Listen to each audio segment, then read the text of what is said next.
O senador Randolfo Rodrigues, ele apresentou recentemente uma PL, né, um projeto de lei, para renovar até 2043 a cota de telas aqui do cinema nacional, né? Então, para quem não sabe o que é a cota de telas, é a obrigação de salas de cinema exibirem filmes nacionais de longa-metragem, respeitando aí um número mínimo de sessões, dias e horários fixados. Então, tem que ter um mínimo de salas passando filmes brasileiros. E eu queria saber de você, PH, se faz sentido hoje existir essa cota de tela no cinema nacional. Total sentido. Total sentido. Inclusive, eu escrevi muitas sugestões e mandei para contatos meus quando teve essa mudança de governo. Sugestões de cotas, sugestões de abordagem ao cinema nacional, sugestões de muita coisa. Eu tô totalmente alinhado com essa pauta. Eu penso que assim, a gente tem um grande problema hoje, que é o tal do cinema de shopping. Acho que quando a gente fala de cinema de shopping, já tá um monte de questões aí. Shopping, cinema e tudo, corrobora com um monte de coisa que eu falei aqui. E que a gente também lida com a percepção de que cinema nacional é ruim, sendo que eu tenho certeza que as pessoas não assistem. Quem fala isso não assiste. Não assiste porque quando eu escuto uma pessoa falando que cinema nacional é ruim, eu não consigo aceitar. Porque é um espectro tão grande, tão vasto. São tantas coisas, são tantos assuntos. Cara, são tantas produções, mais comerciais ou não, quer que seja, que eu acho que aquela pessoa só assistiu uns 3, 4 filhotes de Cidade de Deus da vida e achou que era isso.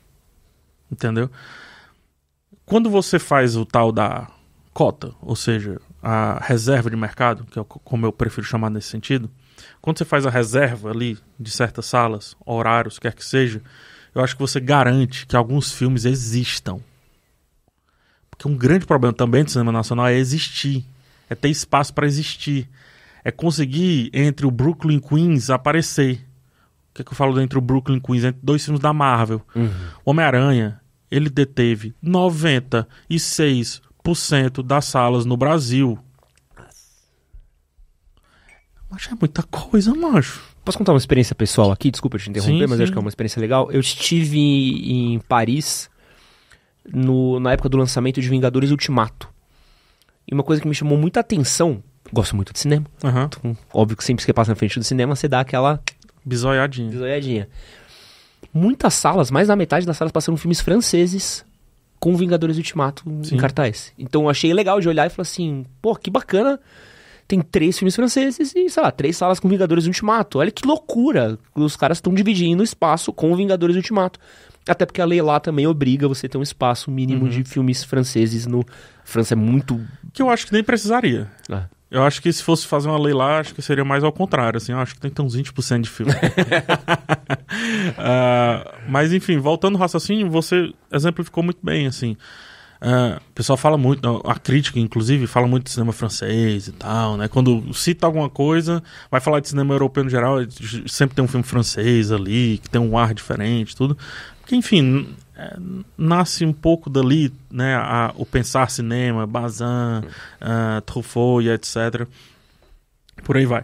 A Carrière de Cinema, né? Que é a revista de lá, então eles já pensam cinema e aceitam esse pensar cinema, são mais afeitos à arte, não à toa o museu lá tem um bairro inteiro, e nem é o melhor de todos, ainda tem outros tão bons quanto. Mas enfim, pro nosso lado esses filmes precisam existir. Conversando com diretores, que são colegas hoje, a grande dificuldade que eles têm é de colocar os filmes deles no circuito, porque esses filmes eles são sanduichados. Antes a gente tinha janelas de lançamento que eram 2 ou 3 no ano para filmes internacionais. Então lançava-se um filme, acho que era outubro, tinha uma grande data, julho, por conta das férias. Aí depois vem Harry Potter e Seus Anéis, já institui dezembro. Aí depois vem Marvel, já institui abril, maio, né, como também um grande momento. Aí, cara, você agora já tem o ano todo onde os blockbusters americanos, os enlatados, como a gente chamava anteriormente, já estão preenchendo. Eu acho estranho quando o filme da casa precisa se encaixar. É como se dentro da minha casa você, Edson, entrasse e dormisse no meu quarto. Não faz sentido? E aí vem o ponto. Se esses filmes eles não conseguem entrar, eles não vão conseguir ser vistos. Se eles não forem vistos, o idiota vai continuar com a opinião de que filme nacional é ruim. De que todo filme nacional é ruim. Sendo que o repertório dele é de 2 por ano. Vou fazer uma provocação aqui. Tá? E acho que é necessária porque, eu acompanhei esse surgimento do cinema nacional nos anos 2000. A gente acompanhou e foi uma delícia de ver, assim. Desde o Quatrilho, até dá para o Que é esse Companheiro, Vai Indo Embora, coisa maravilhosa. Não existe o risco, ou ainda a gente não vive sobre o risco, dessa cooptação que a gente tem da Globo Filmes, de que pega todos esses investimentos, todos esses espaços de tela, todos esses incentivos, e a gente acaba tendo que ver o 45º filme igual do Hassum, a 15ª comédia de não sei o quê. Pronto, aí é que tava a proposta que eu mandei. Eu não vou dizer às pessoas porque eu não vou expô-las. Mas a proposta que eu mandei, não sei se foi apreciada, acho que não, porque me chamaram para uma conversa e depois não mais. Também não fico publicizando isso, para também não ficar pagando de herói do cinema nacional ou herói da arte, etc. Mas enfim, como trouxe o assunto, eu trago.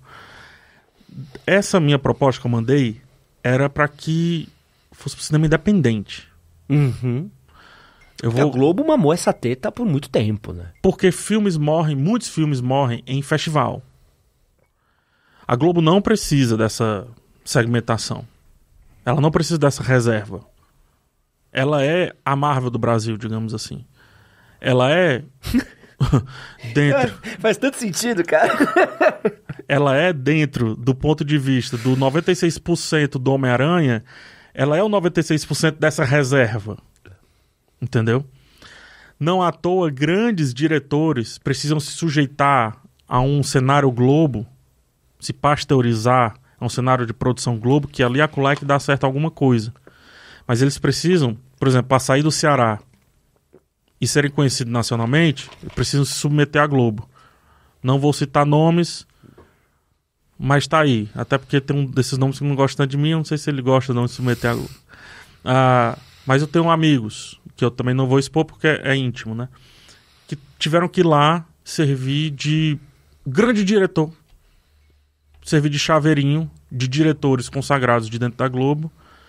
Servir de chaveirinho de um exato momento que diz assim: é assim que a gente fala de um preto? Tá. É assim mesmo, é assim mesmo. Isso, preto. Isso, a pele dele é preta. Isso, é assim mesmo. Entendeu? Então a Globo não precisa desse rolê. Só que a Globo vai dominar, se esse rolê existir. Então eu acho que a Globo tem que ir pro bolo Homem-Aranha. Porque ela tem grana e status pra brigar com eles. Eu acho que essa reserva, ela vai além. Acho que essa reserva, que é como eu falei lá no meu texto, lá muito bem defendido, é uma reserva para curta-metragem. Eu defendo uma reserva para curta-metragem. Acho que tem que passar um curta-metragem antes de todo Homem-Aranha da vida. Todo Homem-Aranha. Um curta-metragem de cinema universitário. Tem que passar um curta-metragem de... joga um experimental aí. Nossa, mas que estranho. Já falei sobre o que a arte tem que fazer. Tem que ter, cara. Os curtas você praticamente não acha mais. Quando sai de um festival você não consegue assistir. Eu às vezes quero reassistir o treco. Eu tenho que literalmente entrar em contato com o autor e ele me passa um link no Drive. O filme, independente que seja, ele não pode disputar com Globos e Marvels da vida. Ele não pode. É injusto. Aquele filme independente muitas vezes foi feito com o último dinheiro que aquela pessoa tinha. Às vezes foi feito com um edital que o edital permitiu captar 1 milhão, que é pouco. E o cara não sabia captar. Terminou em 200 mil e disse, tá bom. Ele não tem, às vezes, grana para alugar essas 3 câmeras que temos aqui. Então faz a set piece com o celular mesmo. E faz isso ser história, ser narrativa. Esses filmes, eles não podem disputar com Globos, Marvels, Warners da vida. É injusto, macho. Não cabe. É tão injusto, que nos Estados Unidos tem um festival para isso. Sundance e etc. Onde os estúdios vão lá comprar esses filmes. A24, Netflix. A24, antigamente a gente falou Miramax, Netflix, vai lá, Amazon Studios, etc. Eles que são os donos do nosso cinema, que definem praticamente todas as nossas salas, estão dizendo que eles têm dificuldade de tirar filmes das sombras, que precisam de festivais e às vezes até de feiras pra mostrar esse filme. Imagina nós, bicho. Imagina a gente. E outra. É outro ponto que a gente tem que entender. A galera viu um Parasita da vida, que eu acho maravilhoso. A galera viu um Parasita e achou tudo... nossa, que refresco e tudo. Não, a Coreia tá fazendo filme assim, sei lá quanto tempo. É porque a gente também não vê aquilo dali. A gente vê um filme francês e diz, nossa, Amélie Poulain me chamou tanta atenção. Aí muita gente ama Amélie Poulain e tudo. Cara, o Brasil tem 800 Amélie Poulain. Só que a Amélie Poulain do Brasil, ela pega ônibus. Ela é a empregada cuja filha vai fazer a universidade. Essa é a Amélie Poulain do Brasil. Tu tá ligado? Então, se as pessoas começarem a entender mais essas outras produções que existe, melhor dizendo, no mundo, para além de heróizinho, pipipiu, arminha, batalha, não sei o que, etc. E existe alguém com dor, e essa dor sendo colocada no filme, se alguém entender isso, vai começar a entender o cinema nacional, o cinema brasileiro, de uma maneira completamente diferente. O Roma, do Afonso Cuarón, não. Inarritu. O Roma é tão íntimo, que ficou preto e branco, mas ele é tão íntimo quanto o Que Horas Ela Volta. Aliás, assistir um depois do outro é complementar. Quase obrigatório. Complementar. Mas, por incrível que pareça, tem gente que vai gostar desse cara no Oscar e do brasileiro não. O Martin... Pacarrete. Eu sempre falo desse filme, é um filme cearense, Pacarrete. Chegou aqui... Ele ganhou Gramado. Caramba. Ele ganhou Gramado, mas não chegou, não foi distribuído. Esse filme é que era pra ter lá os seus 96% dessa reserva aí, e não da reserva, do cinema como um todo. Porque é um filmaço. Eu duvido o ser humano assistir aquilo ali e dizer, ruim. Pode dizer assim, não, é muito ruim. Cara, é uma ode à arte. Mas ama, o mesmo cara ama o Cine Majestic. O mesmo cara ama, sei lá, a invenção de Hugo Cabret. O próprio Cine Hollywood, né? Que é um filmaço que demorou pra ter um laço, precisou pra ganhar fazer série. 1 milhão lá no Nordeste pra depois vir pra cá. E outra, nem é o cinema que eu quero que venha. Porque nordestino não é necessariamente aquilo, é também aquilo, mas não gosto muito dessa representação. É louco, né? Que a gente tem... Por exemplo, eu gosto muito do Jorge Furtado. Uhum. E ele tem um cinema muito legal, gosto muito. A gente fez um podcast, eu, Miriam e o Gustavo Cruz, sobre saneamento básico. Que é um filmaço. E é um filmaço sobre uma cidade pequena no sul do país, que é uma outra realidade, uma outra cultura, uma outra vibe, cuidando de pequenos problemas comunitários, mas com grandes atores e tal. E é um filme que você joga ali no ar, as pessoas... Saneamento básico. Que filme é esse? Pô, um dos melhores... Deixa eu ver se eu afirmo. Eu não gosto de afirmar isso, mas eu vou afirmar. O filme brasileiro que eu mais gosto é um documentário. É Difícil Master, do Eduardo Coutinho. Puta! Isso é aula. Filmaço! Isso é aula de resgate histórico, documentário e tudo. Que é um espetáculo, Narradores de Javé, sobre pegar uma cidade e fazer essa cidade ter memória. Criar a memória de uma cidade que vai ser soterrada, não, vai ser alagada, né? O açude vai passar por cima porque o progresso precisa passar. Narradores de Javé, esse filme. São filmes que hoje, cara, você encontra... Eu primeiro, quando vi no cinema, eu vi num VHS, você não encontra, sabe? Mas ao mesmo tempo, e eu gosto muito, mas você encontra o Conta Comigo em todo canto. Né? O Conta Comigo você citou o Hildes, né? Nem é do Hildes. Não é do Hildes. Baseado na história do King. Menor ideia que é da mesma galera ali. Acho que foi o Zemeckis que dirigiu, se não me engano. Não sei, vamos ficar nessa.